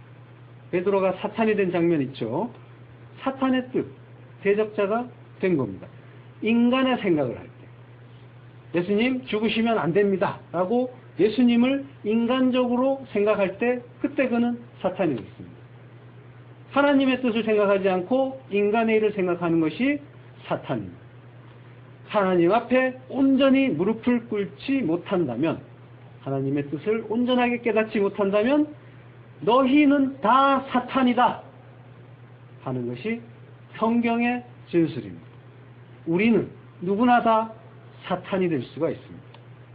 적당히 대충 현실에서 내 유익을 찾기 위한 목적으로 종교 생활을 한다면 그는 교회에 다니고 기도하고 헌금 내면서 사탄이 됩니다. 기도하는 사탄, 헌금 내는 사탄이 될 수 있다는 겁니다. 교회 다니는 사탄. 예수님이 3년 반 동안에 자기 일상도 다 팽개치고 열심히 예수님을 쫓은 그 베드로에게 사탄이라고 야단치신 뜻이 무엇인지 잘 분별하시기 바랍니다. 모세가 기도하고 아론과 훌이 그의 연약함을 도와줍니다. 그래서 이 아론을 대제사장의 일을 하고 있었죠. 이스라엘의 대제사장, 예수 그리스도라고도 하고요. 또 훌은 빛이라는 뜻입니다. 그래서 성령의 라고 이제 해석을 하기도 합니다. 이 부분은 정확하지는 않습니다. 그러니까 다만 소개를 하는 겁니다. 그러니까 말할 수 없는 탄식으로 우리의 기도를 돕는 분, 모세의 기도를 도와주는 그런 보혜사의 역할을 하고 있습니다. 그들이 어떻게 도와줍니까? 돌, 에벤을 가져다가 쌓아줍니다. 그리고 그 위에 모세를 앉게 하죠. 돌, 에벤, 반석, 뭡니까? 예수 그리스도입니다. 그리고 그 위에 앉게 한다라고 합니다. 앉게 한다는 말은 야시아브라고 하는데요. 야시아브란 말은 앉다는 뜻만이 아니라 살다, 거주하다 이런 뜻이 있습니다. 그러니까 모래 위에 집을 짓는 것이 아니라 반석 위에 집을 지으라고 하죠. 그러니까 반석 위에 집을 짓고 거기에서 살으라는 것. 이것이 그 중복, 도움의 그 내용이 되는 거죠. 그리고 모세가 손을 들면 이스라엘이 이기고 손을 내리면 아말렉이 이깁니다. 손을 들면 룸이라고 합니다. 룸, 들다, 룸이라는 말은 오르다, 일어나다, 올리다, 높이다 라는 뜻입니다. 그러니까 우리의 방향은 하늘로 향하고 위를 향하고 하늘을 바라보아야 하는 겁니다. 그리고 손을 내린다는 말은 누아흐라고 합니다. 노아라는 말 같은 계열의 같은 의미의 말입니다. 그러니까 휴식한다, 쉰다 이런 뜻이 누아흐입니다. 그러니까 휴식하고 쉬면 성도는 육에게 지게 된다는 겁니다. 그래서 뭐라고 합니까? 쉬지 말고 기도하라고 하죠. 이 쉬지 말고 기도하라는 말이 여기서 응하는 겁니다. 쉬지 말고 기도하라. 물론 이 말은 한순간도 쉬지 말고 기도만 하라. 이 말은 아닙니다. 이 말의 뜻은 삶의 전 영역을 하나님께 맡기고 그리고 하나님 나라라는 올바른 관역을 향해서 나아가는 삶. 기도만이 나의 삶을 올바르게 지킬 수 있는 길임을 인정하면서 매일매일 하나님을 만나고 그 기도하는 삶, 이걸 쉬지 않고 기도하는 삶이라고 하는 겁니다. 13절에 여호수아가 칼날로 아말렉과 그 백성을 쳐서 파하니라 라고 합니다. 여호수아가 아말렉을 칼로 쳐서 격퇴를 시켰습니다. 근데 그 표현이 좀 묘하죠. 여호수아가 혼자 싸운 것처럼 보이죠. 여호수아와 이스라엘 백성들이 라는 것 말이 아니라 여호수아가, 분명히 여호수아 혼자 나오고 있습니다. 이게 무슨 뜻인지 우리는 대충 알죠. 뭡니까? 여호수아, 예수. 우리의 전쟁은 예수님이 홀로 이기시는 전쟁이라는 겁니다. 무엇으로 이깁니까? 칼날, 검, 말씀의 검으로 이기는 겁니다. 히브리서 4장 12절, 하나님의 말씀은 살았고 운동력이 있어 좌우에 날선 어떤 검보다도 예리하여 혼과 영과 및 관절과 골수를 찔러 쪼개기까지 하며 내 마음의 생각과 뜻을 감찰하나니. 우리가 우리의 대적, 우리의 육신, 옛사람을 쳐서 이기는 길은 말씀밖에 없는 겁니다. 우리는 예수님의 말씀으로 승리합니다. 믿음은 들음에서 나고 들음은 그리스도의 말씀으로 말미암습니다. 그리스도의 그 입에서 나오는 말씀만이 우리를 살립니다. 그 말씀이 영이고 그 로고스가 푸뉴마, 루아흐, 그 영으로 사는 겁니다. 살리는 것은 영이다 라고 하죠. 자, 그러면은 이제 아말렉이 진멸됐을까요? 민수기 14장 45절 보면요, 아말렉인과 산지에 거하는 가나안인이 내려와 쳐서 파하고 호르마까지 이르렀더라 라고 합니다. 내려와서 뭘 쳐서 파하냐면요, 이스라엘을 쳐서 파합니다. 그러니까 오히려 지금 조금 전에는 여호수아가 아말렉과 그 백성을 쳐서 파했는데 시간이 흐른 뒤에 보니까 아말렉이 오히려 이스라엘을 치고 있습니다. 쳐서 파하고 있습니다. 그런데 파하는 정도가 이 상대가 안 됩니다. 여호수아가 칼날로 아말렉과 그 백성을 쳐서 파했다 할 때는요, 할랏이라고 합니다. 이것은 넘어뜨렸다, 무찌르다, 항복시켰다, 이런 정도의 말인데요. 아말렉인들이 내려와서 쳐서 파할 때는 낙하라고 하고요, 때리다, 죽이다, 이런 뜻입니다. 그리고 파하다는 카타트라고 합니다. 이거는 치다, 빠타, 아예 가루를 내는 겁니다. 분쇄하다.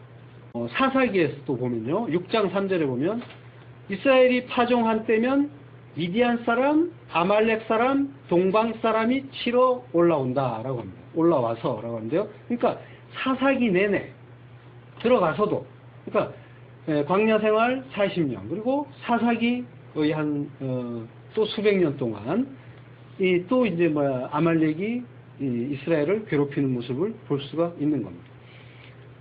사무엘상 15장에 보면요, 1절, 사무엘이 사울에게 이르되 여호와께서 나를 보내어 왕께서 기름을 부어 그 백성 이스라엘 위에 왕을 삼으셨은즉 이제 왕은 여호와의 말씀을 들으소서. 만군의 여호와께서 이같이 말씀하시기를 아말렉이 이스라엘에게 행한 일, 곧 애굽에서 나올 때 길에서 대적한 일을 내가 추억하노니 지금 가서 아말렉을 쳐서 그의 모든 소유를 남기지 말고 진멸하되 남녀와 소아와 젖먹는 아이와 우양과 약대와 나귀를 죽이라 하셨나이다. 사무엘이 사울에게 하나님의 말씀을 전하죠. 이때 사울은 가서 진멸은 하는데 자기가 마음에 드는 육축들은 남기고 가축들은 남기고, 그리고 아말렉 왕 아가까지 살려두는 모습을 볼 수가 있죠. 그래서 하나님께 유기되는 그런 빌미가 되는데요, 이유가 되는데요. 여기 그 2절에서 보면은 애굽에서 나올 때 길에서 대적한 일을 내가 추억한다라고 합니다. 하나님이 이 추억한다는 말은 파카드라고 하고요. 이거는 계수하다, 세다, 그리고 돌보다, 돌아보다 이런 뜻이 있습니다. 그러니까 이 파카드라는 말은 민수기에서 가장 많이 나온 말입니다. 계수하다는 말. 민수기가 이스라엘 백성들을 세는 그런 그 기록이죠. 레위지파를 계수함을 입은 자가 몇 명이었더라. 또 유다지파의 그 계수함을 입은 자가 몇 명이었더라. 이러면서 그 계수하다는 말이 끊임없이 나오는 걸 우리가 민수기에서 볼 수가 있는데요. 거기에 나오는 말이 파카드입니다. 그리고 또 파카드란 말이 쓰인 곳은 우리가 룻기를 공부하면서 보았던 말이기도 합니다. 룻기에 1장 6절 그가 모압 지방에 있어서 여호와께서 자기 백성을 권고하사 그들에게 양식을 주셨다함을 들었으므로 할 때 권고하사라는 말이 바로 파카드입니다. 그러니까 권고하사는 돌아보셨다, 돌보셨다라고 했죠. 그때. 그러니까 애굽에서 나올 때 길에서 대적한 일을 그 일을 이 파카드 돌아보셨다라고 합니다. 그러니까 하나님이 뭔가 느낌이 벼르다 막 이런 그런 아주 분노에 차신 그런 말씀이 아니라 돌아보셨다, 그 회상했다라는 그런 의미를 지금 하고 있습니다. 여기에 대한 말은 역시 뒤에서 더 말하기로 하고요. 애굽에서 나올 때 길에서 대적하니라는 말은요. 성경에서 애굽은 항상 미츠라임이라고 합니다. 애굽이라는 말은 이집트라는 말은 로마 제국 그때부터 쓰이기 시작한 말입니다.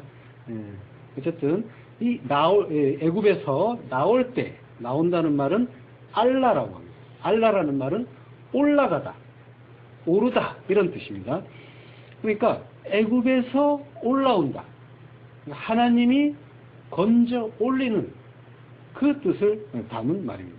그러니까 성도는 애굽으로 상징되는 세상에서 건져내졌고 그리고 하늘로 올라가기 위해서 광야의 인생을 사는 존재들이라는 거예요. 무엇 때문에 우리가 이 인생을 사는가 하는 그 의미가 이 단어 알라에 담겨 있는 겁니다.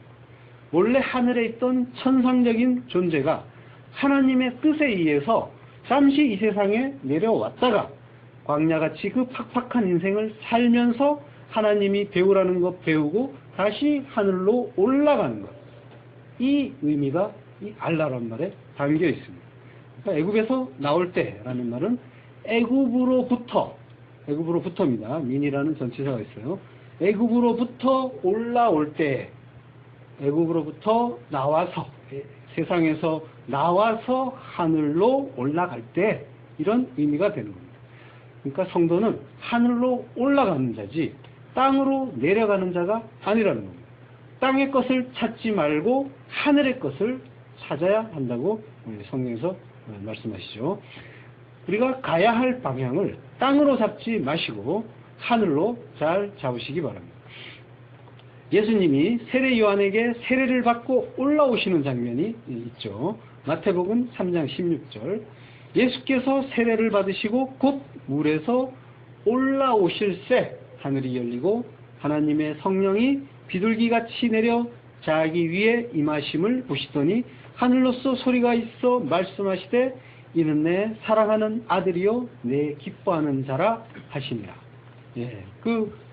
르비딤 반석에서 생수가 나는 그 장면과 유사하게 드물게 삼위 하나님이 다 동시에 출연하시는 그런 장면이죠. 예수님이 세례를 받고 올라오시고 성령이 비둘기같이 내려오시고 하나님의 음성이 들리고 하는 장면입니다.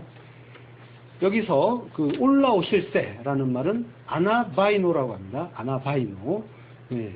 아나라는 말은 위로부터 이런 뜻입니다. 그러니까 올라가다라는 뜻입니다. 바이노는 그러니까 이 저주의 물에서 올라오실세 아나바이노 위로 올라오신다는 겁니다. 그때 어떻게 됩니까? 하늘이 열린다고 하죠. 여기서 하늘은 우라노스 하늘은 우라노스인데 복수형입니다. 우라노이라고. 그러니까 하늘들이 열립니다. 그리고 또 우리 성경에는 그에게라는 아우토라는 말이 생략이 되어 있습니다. 해석이 안 되고 있는데 아우토라는 말이 있어요. 그러니까 하늘들이 그에게 열렸다. 이렇게 이런 뜻이 여기에 있습니다. 그러니까 올라가는 그에게 하늘들이 열리는 겁니다. 그가 하나님이 사랑하는 아들이고 하나님이 기뻐하는 자입니다. 성도 역시 하늘로 올라가야 됩니다. 그때 올라가는 그에게 하늘들이 열리게 될 것이고 그때 역시 하나님이 내 사랑하는 아들이다 라고 하나님이 기뻐하는 자가 될 것입니다. 사무엘상 15장 7절 아까 사무엘이 사울 왕에게 하던 그 장면에서 이어집니다. 15장 7절 사울이 하일라에서부터 애굽 앞 술에 이르기까지 아말렉 사람을 치고라고 합니다.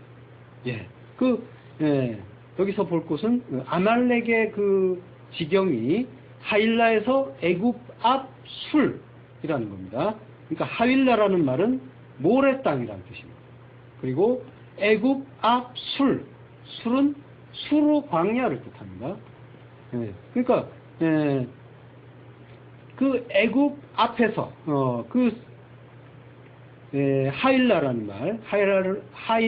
말, 모래 땅이라는 말과 애굽 앞 수르 광야라는 말 역시 전부 물이 없다라는 뜻입니다. 물이 없는 그 메마른 곳. 물은 진리를 뜻합니다. 항상. 근데 광야의 의미는 뭡니까? 물이 없는 곳. 바로 진리가 없는 곳이라고.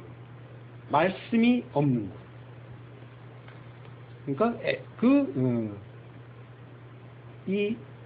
아말렉이 사는 곳은 어디? 바로 말씀이 없는 곳. 우리가 말씀 없이 살 때, 이때가 바로 우리가 아말렉이 되는 그런 상태입니다. 그 하늘, 샤마임이라는 말의 의미는 거기에 물이 있다라고 했죠. 거기에 진리가 있다. 말씀이 있어야 거기에 진리가 있는 겁니다. 근데 광야의 그 인생이라는 것, 우리가 광야를 산다 그러죠. 광야 같은 인생을. 그러니까 원래 하늘이었고 진리였던 자들이 진리가 없는 곳, 말씀이 없는 곳, 있기는 있는데 또 엉터리로 왜곡된 곳, 그게 바다죠. 그걸 가리키는 게 물이 있긴 있는데 제대로 깨달아지지 않는 그 진리의 반대, 그 비진리의 물, 저주의 물, 저주의 물만 있는 곳에 하늘이었고 진리였던 자들이 내려와서 어떤 의도에 의해서 살아보는 것, 이것이 광야의 인생입니다. 광야의 인생이라는 그 의미, 스데반이 광야 교회라고 하죠. 그러니까 우리 성도는 이 광야, 이 말씀이 없는 곳을 살아보는 겁니다. 내가 주인 돼서 하나님의 그 말씀으로만 사는데 하나님 말씀 다 팽개치고 내가 주인 돼서 내 멋대로 살아보는 그 상태를 경험하는 거예요. 아말렉을 경험하는 거예요. 그러고 그때 우리가 돌아온 탕자처럼 그 하나님의 그 말씀, 그 진리로만 사는구나 라는 것을 우리가 인생 속에서 뼈저리게 체험을 해보라는 것이 바로 하나님의 뜻인 겁니다. 우리는 이 인생 속에서 다른 거 하는 것이 아니라 이것 깨닫고 가는 겁니다. 뼈저리게, 처절하게 체험으로 너희들이 하나님과 관계없이, 말씀과 관계없이 한번 살아보라는 겁니다. 너희가 왕 돼서 선악과 먹고 스스로 왕 돼서 그랬더니 그걸 깨닫고 아니군요. 우리는 하나님의 말씀으로 살아야 되는군요. 내가 왕 돼서 내 멋대로 살면 큰일 나는군요. 이거 깨닫고 그래서 다시는 내가 왕 노릇하지 않는 그런 자리로 가는 것. 이것이 하나님의 뜻인 겁니다. 아말렉. 그 물, 진리가 없는 모래와 광야에 거하는 그 옛사람, 그 존재. 그자는 나 잘 살고 있다라고 하죠. 그 하나님의 말씀 없이도. 그리고 힘과 능력을 자랑합니다. 나 하나님 없이도 잘 살아요. 그러면서 자기의 그 주장, 자기의 가치관, 자기의 자존심 이걸 내세우는 자. 이것이 이 아말렉이 우리에게 가르쳐주는 의미인 겁니다. 창세기 25장에 보면 아말렉과 똑같은 곳에 살았던 또 다른 족속이 있습니다. 그 자손들은 하일라에서부터 아수르로 통하는 애굽 앞 술까지 이르러 그 모든 형제의 맞은편에 거하였더라. 똑같죠. 하일라에서부터 애굽 앞 술까지. 그 자손들은 누굴까요? 그 자손들은 이스마엘 자손입니다. 이스마엘 자손들을 이야기할 때 이 하일라에서부터 아수르로 통하는 애굽 앞 술까지 이르러 거하였더라라는 말을 합니다. 그러니까 이스마엘은 이삭의 형이죠. 아브라함의 아들입니다. 아브라함이 하나님의 약속을 믿지 못해서 자기 생각, 자기의 업적과 공로를 주장할 때 얻은 육체로 낳은 아들입니다. 반면에 이삭은 내가 불가능한 존재라는 걸 깨달았을 때 하나님의 은혜로, 성령으로, 믿음으로 낳은 아들입니다. 이 아브라함이 낳은 아들들, 이 아들들 이스마엘과 이삭은 아브라함이 어떤 존재인지를 알려주는 그러한 또 아들들이기도 하는 겁니다. 이스마엘의 자손과 아말렉의 지경이 같아라는 것은 그들이 같은 존재라는 겁니다. 그들은 택함을 받지 못한 자, 유기된 자이기도 하고 또 진리를 깨닫기 이전에 성도의 그 옛사람이기도 한 겁니다. 사무엘상 15장 8절 아말렉 사람의 왕 아각을 사로잡고 칼날로 모든 백성을 진멸하였으되 사울과 백성이 아각과 그 양과 소의 가장 좋은 것 또는 기름진 것과 어린 양과 모든 좋은 것을 남기고 진멸키를 즐겨 아니하고 가치 없고 낮은 것은 진멸하니라. 그 사울왕이 폐기되는 그런 내용들이 이유가 여기에 담겨 있죠. 근데 이때 사울왕 때에 마치 아말렉이 진멸된 것처럼 보이죠. 그렇지만 아말렉은 또 진멸되지 않았습니다. 죽은 것 같은데 또 살아나. 뭔가 내가 이제는 하나님의 사람이 된 거 아닐까, 자기 부인을 좀 된 거 아닐까 하는데 여전히 살아있다는 걸 하나님이 그 다윗이 그 바세바를 가늠하는 그 장면에서 또 보여주죠. 뭔가 하나님의 일을 그럴듯하게 하고 뭔가 칭찬을 많이 받은 것 같은데 넌 아직 멀었다. 너 아니다. 네 속에 그 죄를 깨달아라 하면서 하나님이 그 죄를 들춰주시듯이 우리 안에서 이 아말렉이 또 꿈틀대고 일어나는 겁니다. 죽은 듯 싶은데 또 일어나는 것. 다윗의 때에도 아말렉은 남아 있었습니다.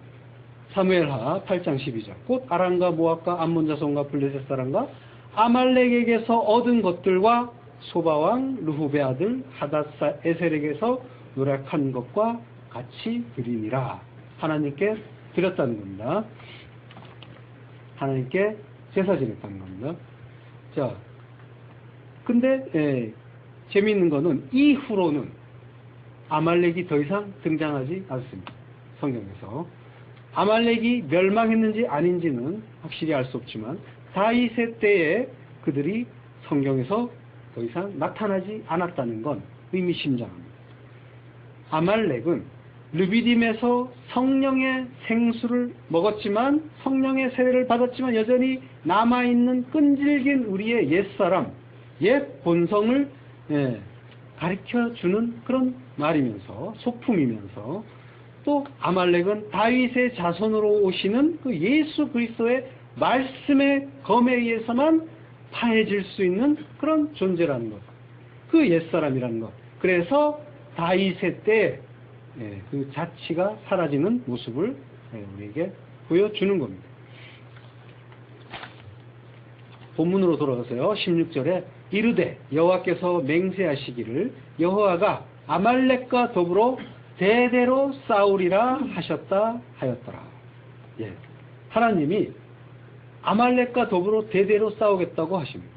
이 말씀을 그 출애굽 원년에 하나님이 하셨는데 하나님이 이렇게 다짐을 하셨는데 그렇게 오래 그들이 살아남았다는 거예요. 이 모세가 말한 아까 말한 그 내일 마하르라는 말, 그 말이 장래, 후일에라는 뜻이 있다 했죠. 그 의미가 바로 이것입니다. 내일 이라고 말한 모세가 말한 그 하루에 싸워서 될 일이 아니기 때문에 그 단어를 쓴 겁니다. 장래, 후일. 우리는 두고두고 이 옛사람과 싸워야 한다는 겁니다. 그만큼 아말렉은 우리의 옛사람은 끈질긴 존재입니다. 근데 하나님이 아말렉과 더불어 대대로 싸우리라 하신 것은 큰 은혜의 말씀입니다. 그리고 애굽에서 나올 때 길에서 대적한 일을 내가 추억한다라고 하죠. 파카드, 돌아보신다고 했는데 그 의미 한 번 더 보겠다고 했죠. 이게 바로 이런 의미가 있기 때문에 쓰인 말입니다. 내 연약함을 돌아보시고 내 옛사람의 완악함을 돌아보시고 불쌍히 여기시고 우리를 대대로 끝까지 죽여 가시겠다는 거예요. 우리를 돌아보시는 것. 네. 그분의 눈에 은혜를 입는 일인 겁니다. 그것이 우리가 완전히 무트타무트 죽고 또 죽을 때까지 하나님이 나와 싸워 주시겠다는 거예요. 싸워 주시겠다는 거예요. 말씀의 검으로 하나님이 말씀의 검으로 우리를 죽여 주시는 것, 이것이 은혜입니다. 그것이 하나님의 승리, 여호와 니시입니다. 그 은혜에 굴복해서 자기 부인의 죽음, 다나토스의 죽음을 죽는 것이 성도의 복된 삶인 겁니다. 하나님이 포기하지 않으시는 것, 이것이 은혜입니다. 기도하겠습니다.